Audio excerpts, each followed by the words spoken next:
Thank you. Thank you very much. I'm glad to be here. I never knew I could be here. I want to be grateful to Anya and her wonderful team for a great initiative for people who are virtually unknown.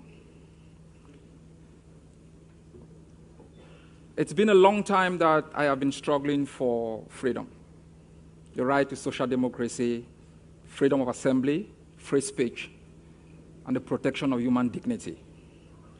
I've been to jail, I've been tortured, but I said to myself, paying a price for a greater goal is worth more than anything for me. But one of the greatest challenges I faced in my life was when I was dismissed from the university. You can never understand what it means, because for us Africans, education is more than the right to become part of one of the schisms that we all aspire to join. For us, it's about freedom. We live in a communitarian society where we are each other's keeper. So when you are expelled from the university, it is a challenge not only to you as an individual, it's a challenge to your family. It's like a betrayal of the trust invested in you to pursue knowledge for the betterment of your people, your village, and for your own self.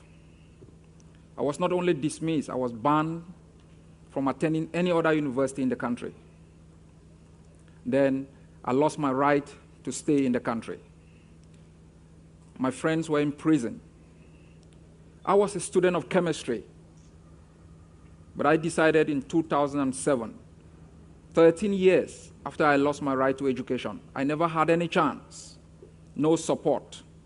No mechanism was in place to give people like us an opportunity to start it all over again. I decided I was going to study human rights, to be able to contribute to the freedom of my friends who were in prison, and to be able to contribute to the process of the protection of human dignity all over the world.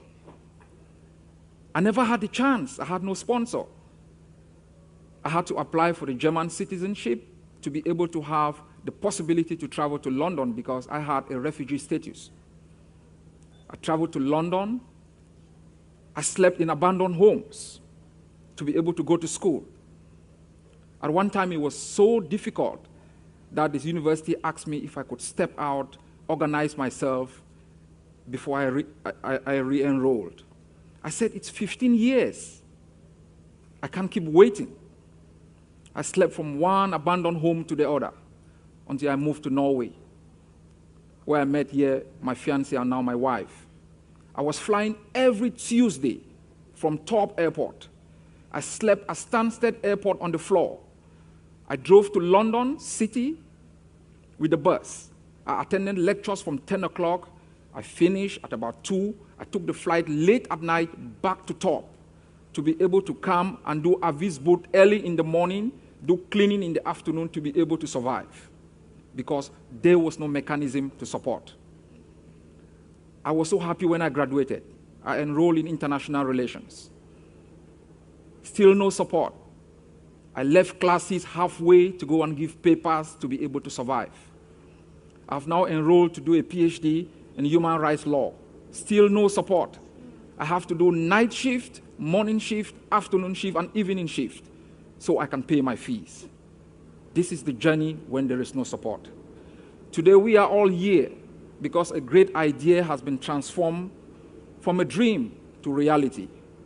And I was very happy when I heard the foreign minister spoke and the rector spoke, because these are people who can make it happen.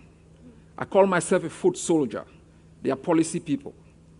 To be able to have accepted such a great idea is not surprising because we are here in Norway. It's a country that epitomizes more than just a dream for so many people. Very happy that many people would get this message.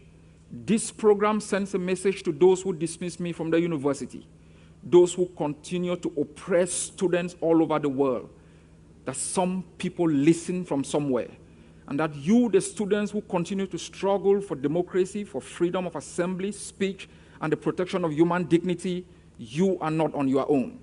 Someone, somewhere, somehow cares about you. And we are all happy to be here today. This journey has just begun. Let's keep walking until we make sure we can eradicate across the globe those systems of impunity that have made it impossible for so many young people to live their dreams. Thank you very much.